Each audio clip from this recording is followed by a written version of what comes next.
달에 이 국경에서 분쟁이 벌어져서 이제 캄보디아 병사 하나가 죽어요. 교전이 벌어진 거예요. 휴전이 이제 발효가 됐는데 아직도 원인 문제는 해결이 전혀 안 됐잖아요. 태국은 이제 F-16부터 그리펜까지 이용을 해서 한국산 공대지 무기가 최초로 실전에 사용됐어요. 아, 그 KGB 그거. 예, 캄보디아를 막 두들겨 팬 거죠. 네. 지들이 먼저 공격을 해놓고 나중엔 빌었어요. 제발 휴전하자고. 캄보디아는 중국과 거의 동맹이라고 볼 수 있어요. 지금 일각에서 미국과 중국의 대리전 아니냐 또. 제가 보기엔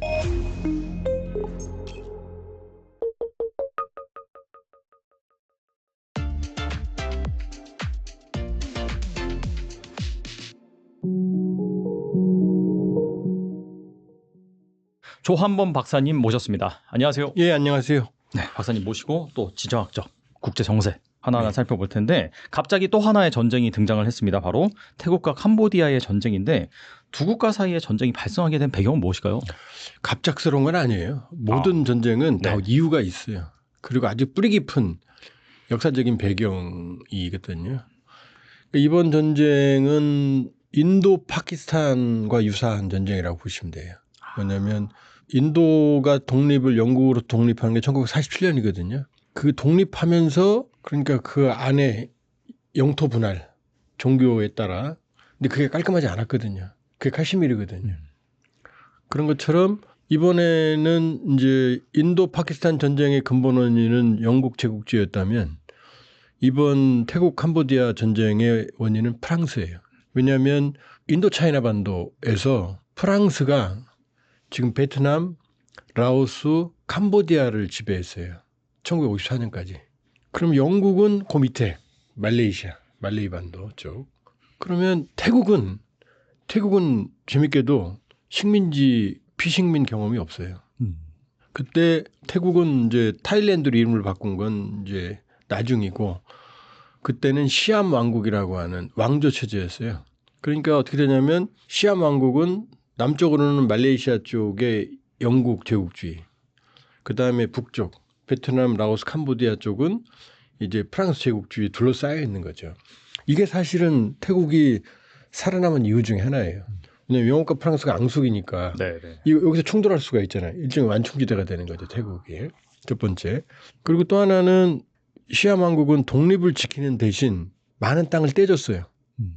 캄보디아 그다음에 말레이시아 쪽을. 그러니까 땅을 많이 뺐겠지. 영국 프랑스하고. 그래서 1904년과 1907년 사이에 프랑스와 시암 왕국 간에 물론 그 시기에 영국하고도 협정을 맺어요. 그러면서 영토를 사실상 뺏기는 국경 조약을 체결해요. 근데 문제는 뭐냐면 그 국경 조약이라는 게 애매해요. 이 산맥을 중심으로 국경 조약을 체결해서 아주 디테일한 부분은 공백으로 남아 있어요. 그런 상황에서 프랑스가 1904년, 1907년 국경 조약을 체결한 다음에 그 세부 지도를 만들 때는 그 국경 조약과 좀 다르게 이 태국 안쪽 영토까지를 포함시켜요. 근데 이게 왜 중요하냐면 이런 지도가 만들어지잖아요. 우리도 그러잖아요. 독도 뭐 조선시대 때 보니까 독도가 우리 거였다. 뭐 언제 지도, 몇 년도 지도 그거 찾아내잖아요. 그게 영토 분쟁에서 상당히 중요한 증거가 돼요. 그러니까 프랑스가 그렇게 지도를 만들었으면 그걸 시암 왕국이 거기 이의를 제기해야 되는데 옛날에 지도 개념이 없으니까 그다음에 땅에 대한 애착도 뭐 몇 미터, 몇 킬로미터 이 개념이 없고 지도 자체에 인지를 못한 거예요. 인지에서도 문제 제기를 안 했어요. 그러니까 지도로 보면 어떻게 돼요? 국경 조약에 따라서는 태국에 속한 땅이 지도로 보면 캄보디아께 수십 년 동안 지속이 된 거죠. 근데 1954년 프랑스가 이제 가니까 베트남이 태국이 보고 이게 뭔 소리야?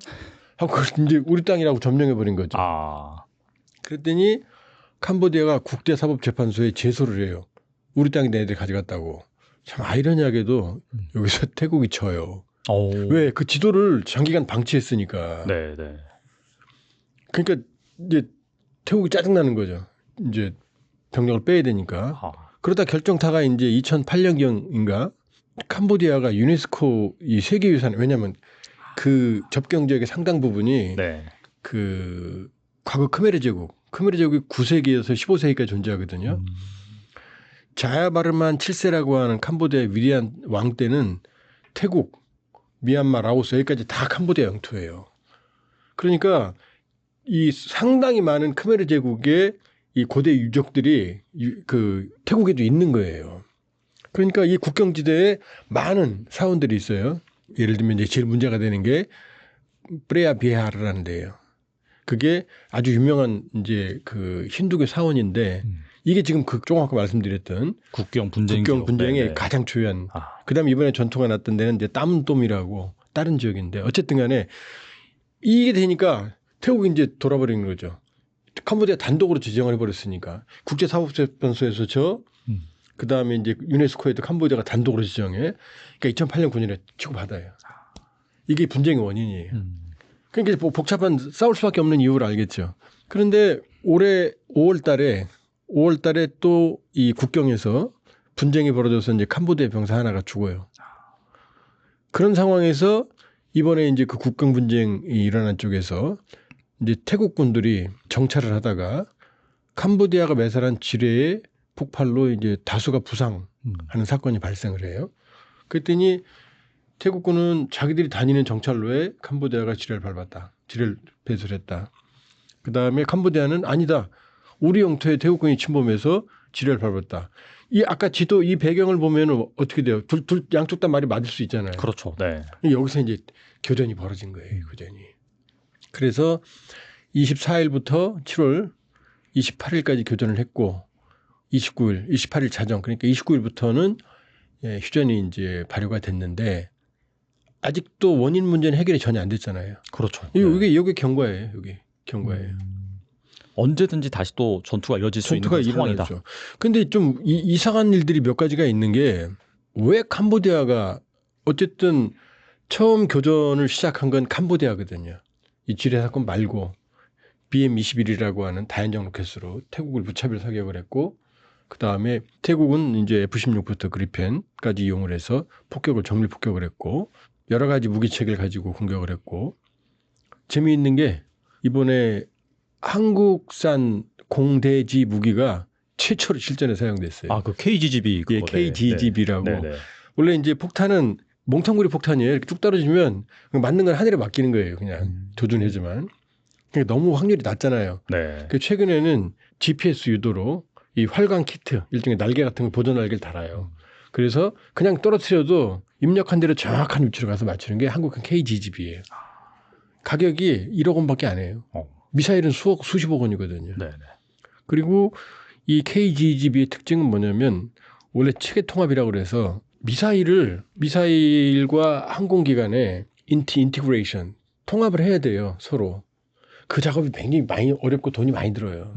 근데 이 KGGB는 그냥 컴퓨터에다가 놓고 입력시켜서 좌표만 넣고 그냥 딱 떨어뜨리면 가버려요. 그러니까 돈 없는 나라들이 쓰기 좋은 폭탄이죠. 그래서 우리가 태국에 한 20여 발, 사우디아라비아에 한 100여 발 팔았거든요. 근데 사우디아라비아도 비공식 후티 반군에 썼다는 얘기 있는데 공식 확인된 건 이번에 처음이에요. 이번 주 얘기가 좀 샜는데. 그래서 캄보디아를 막 두들겨 팬 거죠. 네. 그때 캄보디아 일방적으로 의다 터졌어요. 물론 사상자는 태국이 많아요. 왜냐하면 캄보디아가 막 쏴버렸으니까 민간인 지역으로. 네네. 민간인을 맞추려고 한 게 아니라 캄보디아 그 BM-21이라고 하는 다연장이 워낙 명중률이 형편없어요. 그러니까 아무데나 떨어진 거예요. 그 세븐일레븐 같은 데 떨어지잖아요. 맞아요. 거기 맞추려고 한 게 아니에요.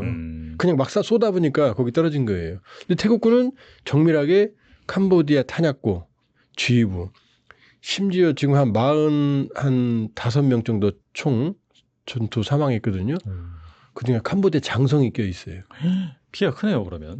말도 안 되는 거죠. 이야. 그러니까 캄보디아는 주먹구구인 거죠. 이 말씀을 왜 드리냐면 세상에 캄보디아는 전투기가 한 대도 없어요. 아, 그렇다고 하더라고요. 네, 한 대도 없어요. 그 이유는 뭐냐? 어차피 전투기로 두들겨 패도 지상군이 들어가서 점령하자면 안 된다라는 말도 안 되는 황당한 교리를 가지고 있고 그다음에 방공망만 있으면 된다라는 게 캄보디아의 논리예요. 돈이 없으니까. 자기들이 그냥 그렇게 논리를 만들어낸 거죠. 그러니까 그다음에 이 병력은 한 3분의 1, 전체 규모로 보면은 국방력은 한 5분의 1. 근데 사실 수치만이지 한 10분의 1도 안 된다고 보면 돼요. 왜냐하면 태국은 항공모함도 있어요. 경항모. 네. 이 스페인에서 구입을 했는데 어쨌든 경항모.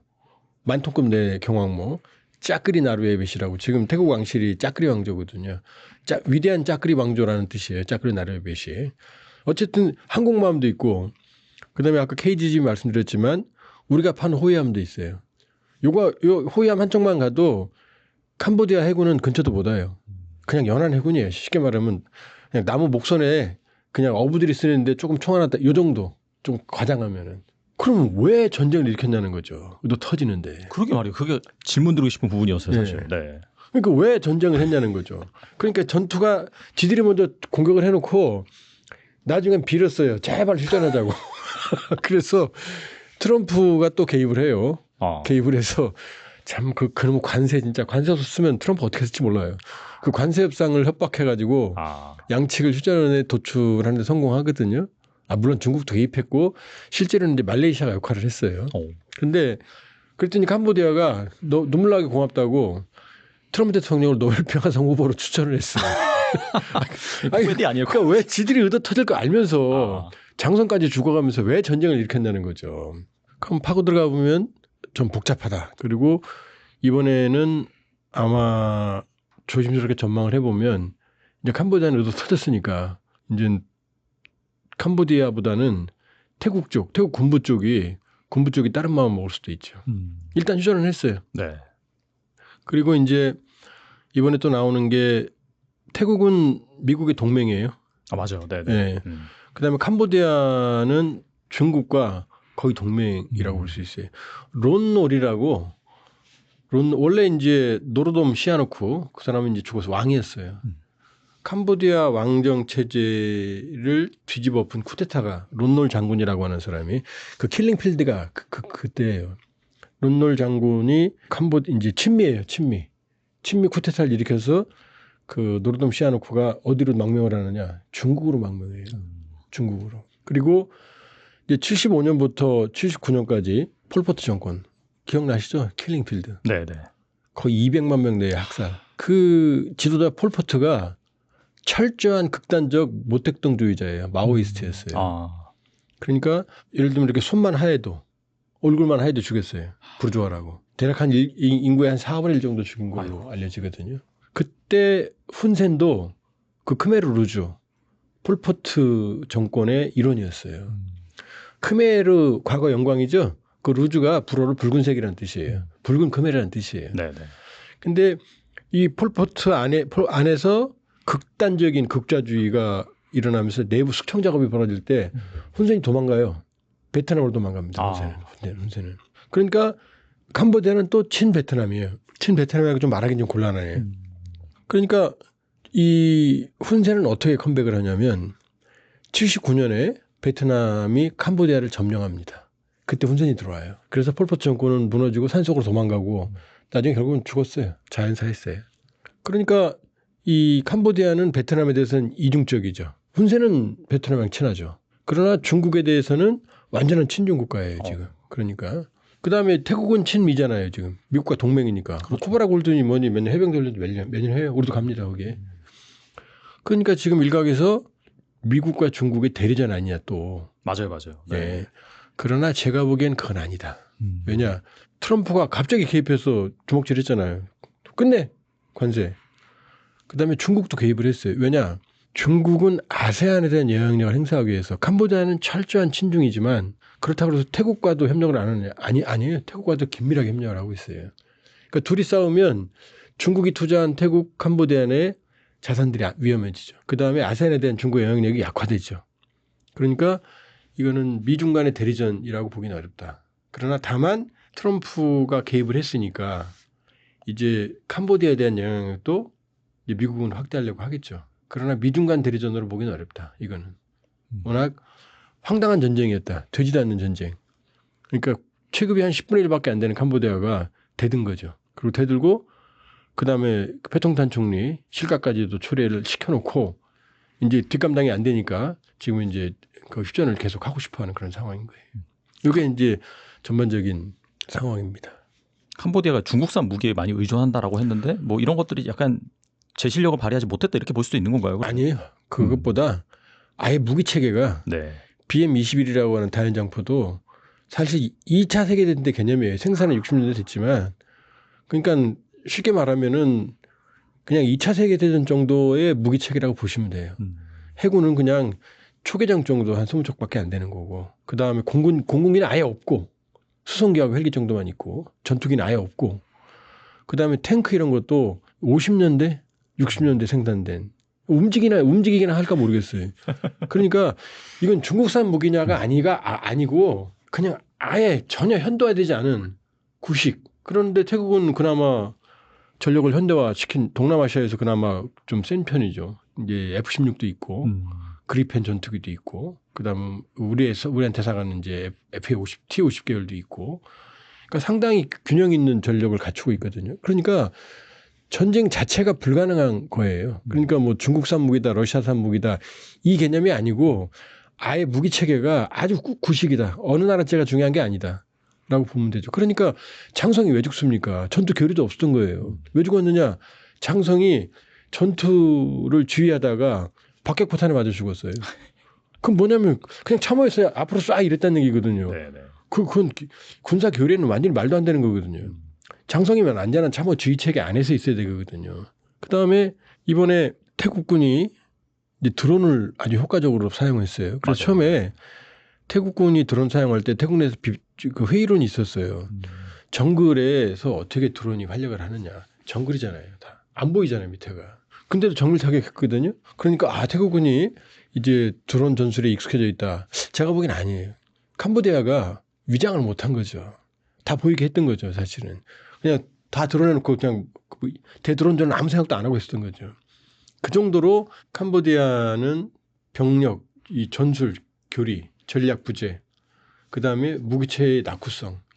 그냥 낙후성이 아니고 세계적인 낙후성 정도. 그러니까 이거는 뭐 이 전투 상식으로는 말도 안 되는 전쟁이라고 봐야죠. 정치적 의도가 있을까? 조금 더 시계줄 당겨볼게요. 네네. 5월 말에도 교전이 벌어졌어요. 그쪽에서. 그랬더니 이제 이것도 이제 또 복잡한데 캄보디아는 훈센 지금 상원의장이에요. 이 사람이 85년부터 2023년까지 거의 40여 년간 해먹다가 대통령 하다가 아들한테 물려주고 상원의장으로 물러났어요. 그다음에 태국은 2001년부터 현재 올해까지 탁신, 친나왓 일가가 4명이 총리를 내요. 그 유명한 탁신 친나왓, 그다음에 자기 매제, 그다음에 여동생, 그다음에 올해 7월 1일 이전까지는 누가 있느냐? 패통탄 친나왓이라고 탁신 딸이에요. 그러니까 양쪽이 말도 안 되는 거죠. 진짜 집안끼리 다 해먹는 거죠. 물론 태국은 좀 복잡해요. 근데 태국을 좀 더 말씀드리면 이 탁신은 재벌이지만 친서민 정책을 했어요. 농민들 특히. 그러니까 농민들 지지층이 두터워요. 그런데 태국은 쿠데타의 나라인 거 알죠? 네.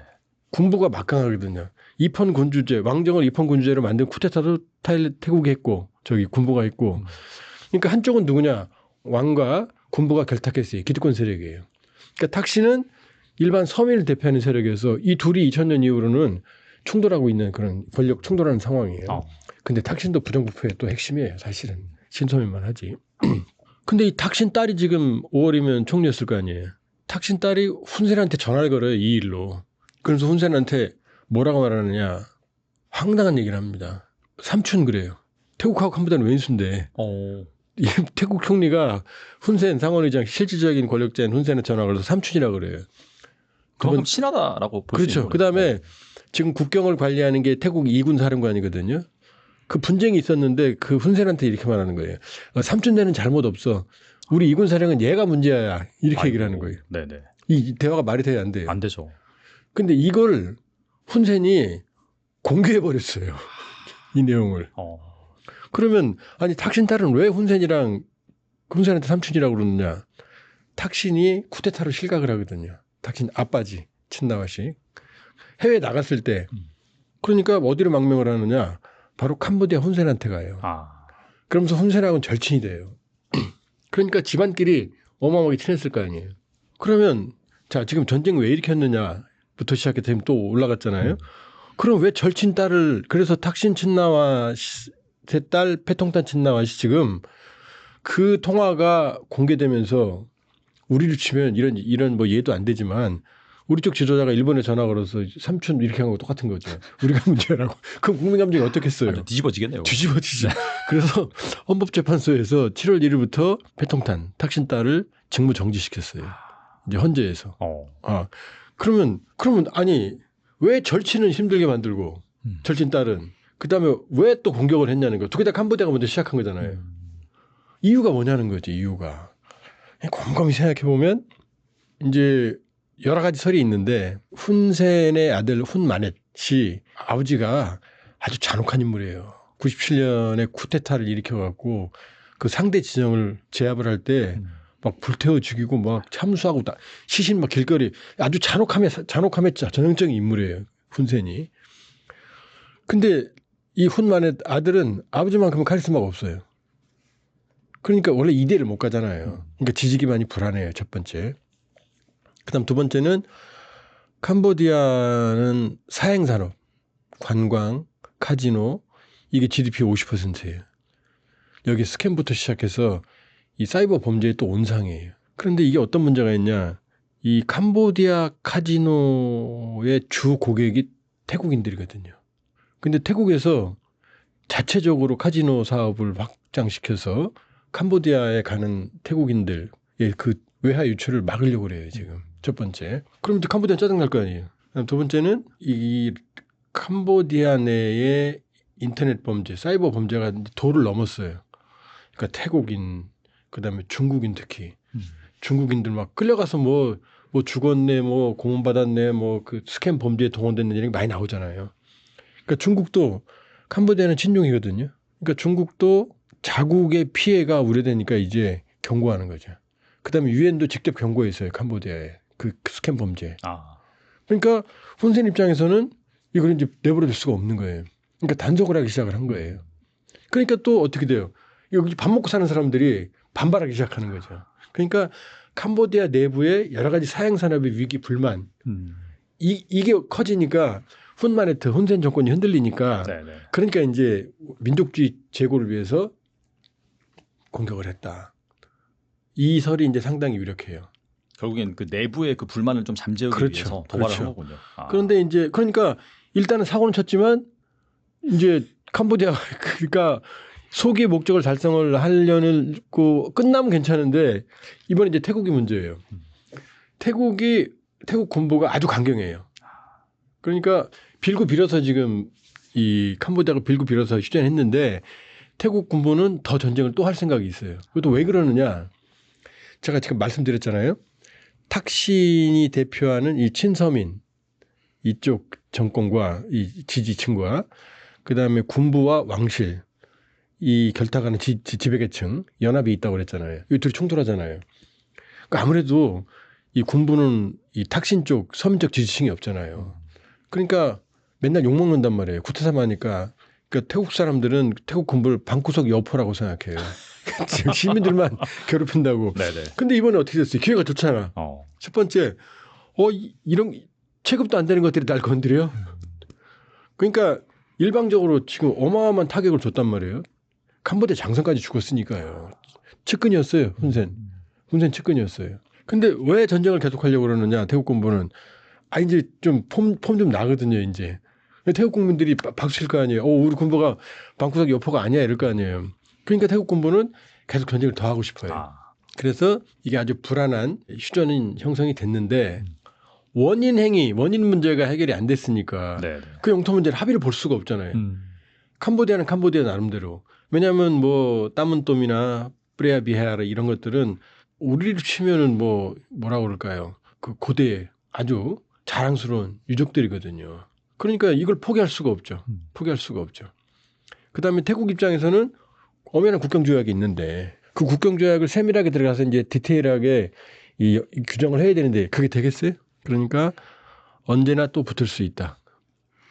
이번에 러우 전쟁 관련해서 또 질문을 드려보겠는데 아무래도 휴전이 안 되다 보니까 미국에서 이 러시아를 대상으로 관세 유예 기간을 50일에서 10일로 줄여버린다 이런 말을 하니까 러시아 국가안보회의 의장이 소셜미디어를 통해서 미국이 전쟁에 휘말릴 수 있다 이런 말을 하니까 또 트럼프가 여기에 또 화가 나가지고 핵 잠수함 2대를 또 러시아 인근에 배치하는. 그래서 이게 쿠바 그 긴장 상태 이후로 최초라고 하더라고요. 뭐 핵 위협 그 관련해서 고조가 된 게. 이거 어떻게 보시나요, 이거는?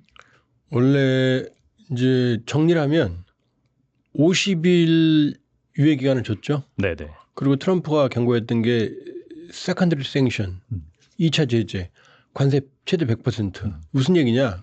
50일 안에 휴전 안 하면 러시아 100%뿐만 아니고 러시아에서 물건을 사가는 나라. 그게 핵심이 중국하고 인도예요. 왜냐하면 러시아 수출품의 60% 지하자원까지 치면은 75%가 천연 자원이거든요. 그 주요 품목이 우라늄하고 석유 가스거든요. 근데 이걸 유럽이 이제 안 사가니까 인도하고 중국이 싼 값에 재미 쏠쏠 보고 있거든요. 그러니까 만일에 인도하고 중국에게 이 얘기예요. 세컨더리 생션은 뭐냐면은 러시아가 1차 제재고 세컨더리는 뭐 2차 제재. 러시아 물건을 사가는 나라한테 제재를 부과하는 거예요. 인도와 파키스탄이 미국에 수출할 때 여기에 100% 관세를 부과한다는 거예요. 그럼 끝나죠. 수출 못하죠, 미국에게. 그러니까 무섭죠. 이게 무서운 거죠. 그랬더니 러시아가 짜증내면서 우크라이나에 대한 공격을 더 강화했거든요. 막 키이우 폭격하고 뭐 지금 뭐 키이우 애도의 날까지 만들 정도로 많은 민간인들이 희생되고 있거든요. 그랬더니 트럼프가 짜증내면서 야 이제 12일에서 10일로 줄일 거야 라고 얘기해서 이제 8일까지가 데드라인이에요. 그랬더니 이제 여기에 대해서 러시아가 또 이제 푸틴은 조용히 있고 전 대통령 메드베데프는 제 학교 후배입니다. 푸틴은 선배고 제 책임이 큽니다. 그랬더니 메드베데프가 계속 그냥 격한 말을 해요. 이란 미국이 공격할 때도 저기 이란에 핵무기 공급할 나라 많다 이런 망언도 내부리고 이번에는 뭐라고 말했느냐 이렇게 말하니까 메드베데프가 짜증내면서 이제 또 데드핸드 이건 뭐냐면 냉전기 때 러시아 지도부가 제거되면 자동으로 핵탄두가 발사되는 개념이 있어요. 이게 지도부 건드리지 못하게 하려고. 네네. 그 얘기를 했어요. 데드핸드 얘기했거든요. 그랬더니 트럼프가 그게 듣고 이것들 봐라. 왜 핵잠수함 배치해. 이거는 이제 러시아 인근에 북극해나 아니면 북해나 아니면 이쪽 캄차카 반도 인근. 왜냐하면 SLBM은 10,000km 넘어가니까요. 그렇죠. 그러니까 거기에 배치하라는 얘기거든요. 그거는 원래 핵추진 잠수함은 물속에 있었어요. 원래. 항상 있죠. 항상 있어요. 왜냐 핵추진 잠수함은 2달 동안 물속에 가라앉아 있으니까 가 있어요. 지금 거기에. 여러 척이 가 있어요. 그 옆에. 근데 이제 노골적으로 말하는 거죠. 야, 2척 더 보내. 이렇게 말하는 거죠. 보낼 필요 없어요. 인근에 가 있어요. 이미. 근데 이 말은 뭐냐. 네. 서로 공개적으로 핵을 얘기하잖아요. 지금. 메드베데프도 트럼프도. 그러니까 이게 이제 위험한 거죠. 거기다가 이건 출발은 푸틴이 했죠. 푸틴이 핵했잖아요. 처음에. 핵 쳐맞을래? 뭐 이렇게 우크라이나 보고. 그러니까 아주 안 좋은 사례죠. 원래 NPT 비확산 조약 체제라는 건 뭐냐면 미국, 영국, 프랑스, 중국, 러시아 5나라 국제 깡패 니들이 핵을 가지는 걸 인정해 줄 테니까 절대로 그래서 no first use 선제 사용 불가라는 그 원칙이 있어. 선제 사용 안 한다. 핵 만드는 거 뭐 그 가난한 저 북한도 만드는데 뭐 어느 나라 못 만들겠어요? 만들어봤자 소용 없으니까 나머지 나라들은 우리는 안 만들 테니까 너네 자식들아 가지고 있을 때 먼저 쓰지 말고 입 다물고 조용히 있어. 이거였거든요. 네. 이게 전략적 모호성이었고. 근데 지금 떠들잖아요. 지금 핵공격 하네 뭐네 네가 먼저 맞을래. 그러니까 이거는 NPT 체제의 근간을 흔드는 거죠. 그리고 저는 뭐 이란은 농축한다고 그러니 가서 때리고 농축할 수 있거든요. 원래 농축해야만 원자로 했으니까. 그걸 더 많이 농축하면 이제 핵물질이 되지만 그러니까 핵 질서가 흔들리는 거예요. 지금 보이지 않게. 거기다 김정은 입만 나면 어떻게 해요? 핵 쏠 거야, 핵 쏠 거야. 우리 핵은 뭐 절대 거대한 불확실성의 세계로 흘러들어가는 거예요. 트럼프라는 인물이 물론 러우 전쟁은 다른 얘기지만 트럼프라는 인물은 선이 없어요. 그러니까 불확실성 덩어리 그 자체라고 보면 돼요. 관세, 세계 경제 질서, FTA 체결해 놓고 깨버려. 그다음 지 맘대로 뭐 49%야, 30%야, 15%야. 브라질은 뭐 보우소나루 쿠데타 일으켰던 걔 보우소나루 그 정치적 탄압받고 있어. 너는 50%야, 40% 더 줘. 이거는 지금 감당이 안 돼요. 국제 질서에 안정성이 있어야 되는데 그러니까 메드베데프가 오반했지만 그렇다고 바로 물리려고 두 척을 더 추가한다? 그럼 이게 핵 대결 구도로 가는 거거든요. 굉장히 위험한 거죠. 참 이게 문제가 심각해진다라는 그런 생각이 들고 있고 아무튼간에 그러면 러시아는 뭐 그렇다고 해서 이 트럼프의 압박에 의해서 뭐 휴전을 하거나 그러진 않을까요? 그러면 휴전으로 가요. 왜냐? 네. 지금 감당을 못 하잖아요. 네. 지금 러시아 우크라이나 정부 당국에 의하면 물론 우크라이나가 조금 뻥이 심해요. 네. 그거는 왜냐? 이해해야지. 전쟁하니까. 지금 북한군 3만 명이 포착됐다 그러거든요. 그다음에 지금 우리 정부 당국은 러시아에 대한 북한의 군사 지원이 152mm 포탄으로 칠 때 1200만 발로 간주하거든요. 하루에 몇만 발밖에 안 써요. 그리고 우크라이나 당국은 최근에 우크라이나 손실의 60%가 북한제 무기다. 그리고 러시아가 북한제 무기 의존도가 40%다. 이런 얘기까지 하거든요. 뭐 일각에서는 자꾸 뭐 그 러시아가 나토와의 대결을 위해서 뭐 첨단 무기들은 뭐 아끼고 있다. 무슨 아끼긴 전쟁이 이기는 게 중요해. 지가 고삐 터지는데. 크루스까지 뺏겼었는데 그걸 뭐 무기를 아끼고 있다. 그렇지 않아요. 물론 고가의 무기 체계는 좀 손실을 우려해서 좀 보유한 경향이 어느 나라든 있어요. 네. 그럴 거 아니에요. 그러나 전반적으로 봤을 때 러시아는 이미 한계점에 왔다. 러시아가 최근에 금리를 내리긴 했어요. 한 18%로 내렸어요. 지난주에. 7월 말경에 18% 내린 게 18%라고 해요. 중앙은행 금리가. 네. 원래 21%였거든요. 네. 21%였거든요. 그다음에 물건 사서 계속 전쟁만 하는데 무한정. 지금 5월 기준으로 러시아 병력 손실이 100만 정도로 추산해요. 전사하고 사상자 합쳐가지고. 그다음에 이 전쟁 여파로 인해서 안 그래도 러시아는 젊은 남성 인구가 부족한데 병력 징집을 피하기 위해서 많은 러시아 젊은이들이 주변국으로 다 도망갔어요. 거기서 살아요. 그래서 뭐 아제르바이잔하고 러시아하고 사이 안 좋거든요. 네. 아제르바이잔 범죄 혐의로 러시아가 2명을 체포했어요. 근데 이 두 사람이 죽었어요. 체포 과정에서. 고문으로 죽었다고 생각하는 거예요. 아제르바이잔. 가능성이 있죠. 그때 아제르바이잔이 짜증나가지고 아제르바이잔에 와서 도망와 있던 러시아 사람들 수십 명을 구속을 시켰거든요. 그 정도로 지금 인력 유출이 심해요. 그러니까 이게 정상적인 체제가 돌아가겠습니까? 그러니까 휴전을 해야 돼요. 근데 이제 푸틴은 전략적으로 과거에 노보로시아라고 하는 지역이 예카체리나 2세가 19세기 말에 크림 칸국을 멸망시키면서 크림반도를 포함해서 러시아에 병합을 시킨 지역이 있거든요. 그게 지금 러시아가 점령하고 있는 우크라이나 영토 5분의 1보다 더 많아요. 최대한 3분의 1까지 돼요. 4분의 1, 3분의 1.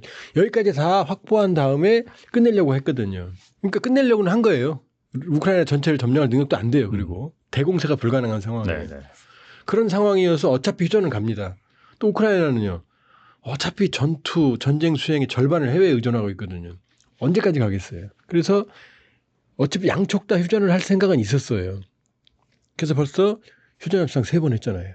러우가 직접 만나서. 네. 포로 교환하고 했잖아요. 전사자 교환. 근데 푸틴의 입장에서는 오로지 폼생폼사인데 트럼프가 시켜 네 알겠습니다 형님 이러면 안 되잖아요. 그러니까 50일 줬는데 이제 더 공세를 하는 거죠. 자기에게 유리하게 휴전을 맺으려고. 그랬더니 트럼프가 이제 10일이야? 하면 여기서 깨갱하면 안 되잖아요. 그러니까 이제 끝까지 버티는 거죠. 그러나 적당한 계기와 명분, 푸틴이 주도하는 휴전이다라는 모양새를 띠면서는 휴전으로 갈 거예요. 왜냐? 세컨더리 생션, 인도하고 중국한테 할지는 모르겠지만 트럼프, 타코 항상 물러섰잖아요. 이번에도 사실 관세 8월 1일부터 안 했잖아요. 멕시코는 또 유예시켜줬잖아요. 맞아요. 그렇죠? 네. 타코 맞아요. 필요에 따라서 물러선다고. 그러니까 8일 이후에 트럼프가 어떻게 행동할지는 아무도 몰라요. 말도 또 애매하게 해요. 최대 100% 이렇게까지 말했거든요. 그러니까 아닐 수도 있는 거지. 그러니까 이 여인은 있다. 그런데 문제는 뭐냐. 트럼프 친구가 있어요. 린지 그레이엄 상원의원 공화당. 이 사람이 상원에서 만지작거리고 있는 관세는 500%예요. 그러니까 인도하고 네. 그러니까 전쟁을 끝내려면 린지 그레이엄 좀 하는 거예요. 그렇게 해야겠네요. 500% 하면 되는 거예요. 그래야 효과가 있죠. 근데 트럼프는 그대 앞에만 서면 약해져요. 누구 푸틴 앞에만. 항상 보면 푸틴 훌륭하다고 그러고 요즘은 뭐 구역질 한다고 욕도 하지만 전에 보면 뭐 푸틴 스마트하다고 그러고 뭐 괜찮다고 그러고 서로 뭐 칭찬하고 난리 나요. 그래서 푸틴한테 트럼프가 약점이 있는 게 아니냐. 그 트럼프가 그 모스크바에 놀러 간 적이 있거든요. 과거에. 그때 뭐 약점 잡힌 거 아니냐. 그 설이 있잖아요. 내가 제 말은 못 하는데. 네네. 그 다음에 이제 그 러시아의 대선 개입.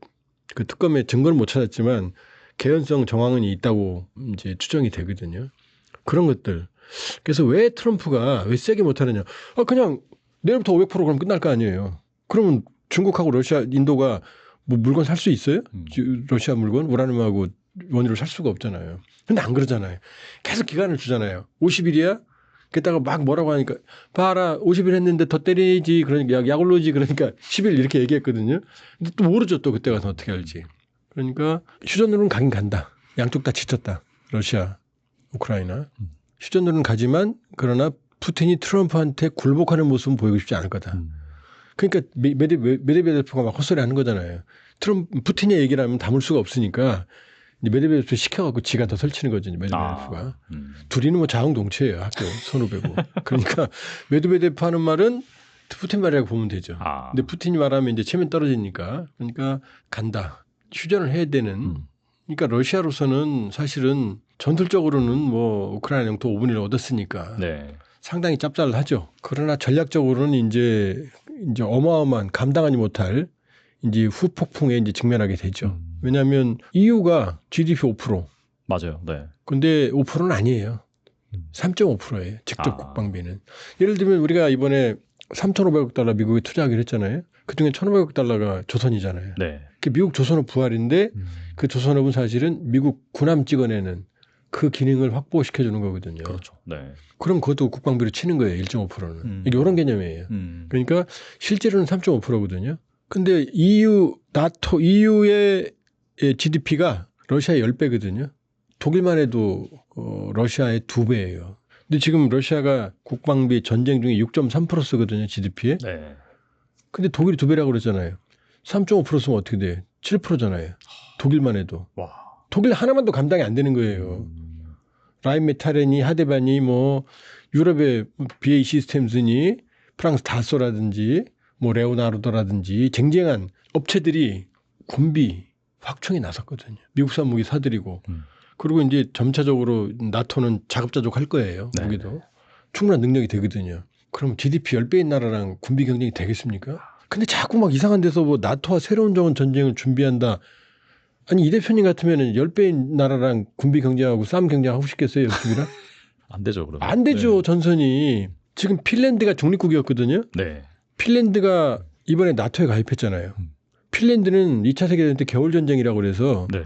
러시아하고 전쟁을 했어요. 근데 러시아가 이겼어요. 그 핀란드 땅을 많이 뺏었어요. 근데 러시아가 코피가 무지하게 터졌어요. 치명적인 타격을 입었어요. 그 핀란드가 나토에 가입하면서 핀란드와 러시아 국경 길이가 얼마인지 알아요? 1,300km예요. 와. 1,300km 국경이 새로 생긴 거예요. 우리가 DMZ 248km거든요. 그다음에 우크라이나 점령한 지역 있죠? 거긴 휴전해도 다 DMZ가 될 거 아니에요, 이제. 그 길이가 1,200km예요. 합치면 2,500km의 전선이 새로 생긴 거예요. 감당이 되겠어요? 야.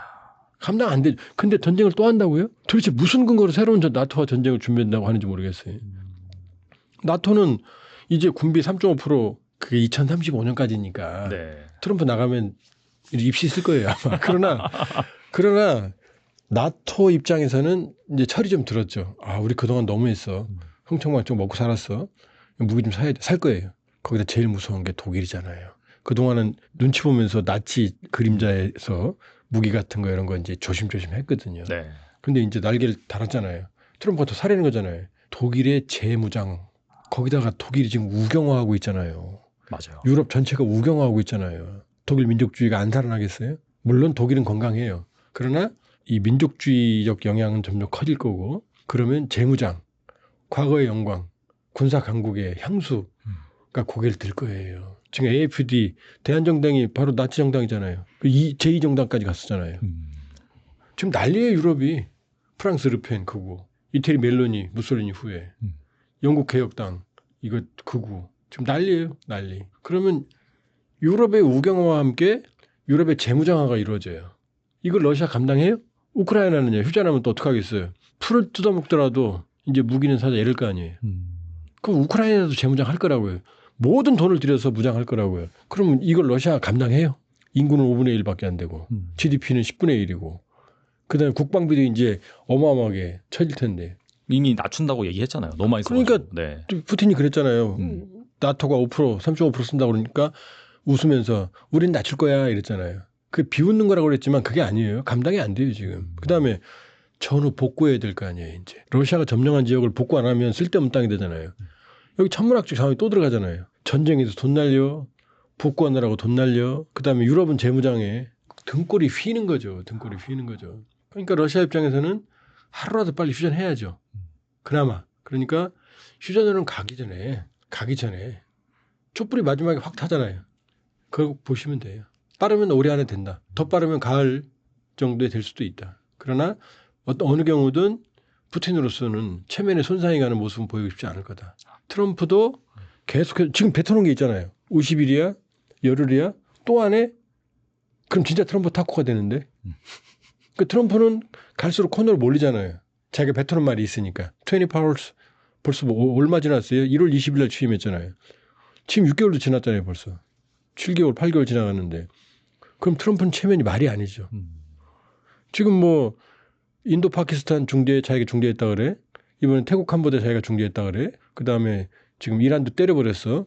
그러면 남은 건 이제 러우잖아요. 또 하나 있죠. 러브레터 주고받는 김정은. 그러니까 그 두 개를 지금 뭐 캄보디아에서 노벨 평화상, 파키스탄도 처음에 이 휴전시키니까 네. 트럼프 대통령을 파키스탄도 노벨 평화상 후보로 추천했었어요. 처음에는. 그러니까 캄보디아, 파키스탄의 특징이 있어요. 내버려두면 괴멸당하니까. 그 인도 라팔도 전에 여기 말씀드렸지만은 인도 파키스탄도 라팔 떨어져서 라팔만 쳐다봤지 파키스탄 공군이 괴멸됐어요. 그러니까 더 터지면 죽으니까 이제 트럼프가 고마운 거죠. 캄보디아도 더 터지면 죽으니까 트럼프가 고마운 거죠. 그럼 트럼프가 이러잖아요. 나는 평화의 대통령이야. 그 웃기는 소리 하고 있는데 전 세계 경제 평화를 파괴하면서 자기 평화의 대통령이라고. 그러니까 어쨌든 트럼프 대통령은 관세는 이제 후유증이 몰려올 거예요. 어마어마한 후유증이. 네. 그 관세는 다 미국 소비자 물 거예요.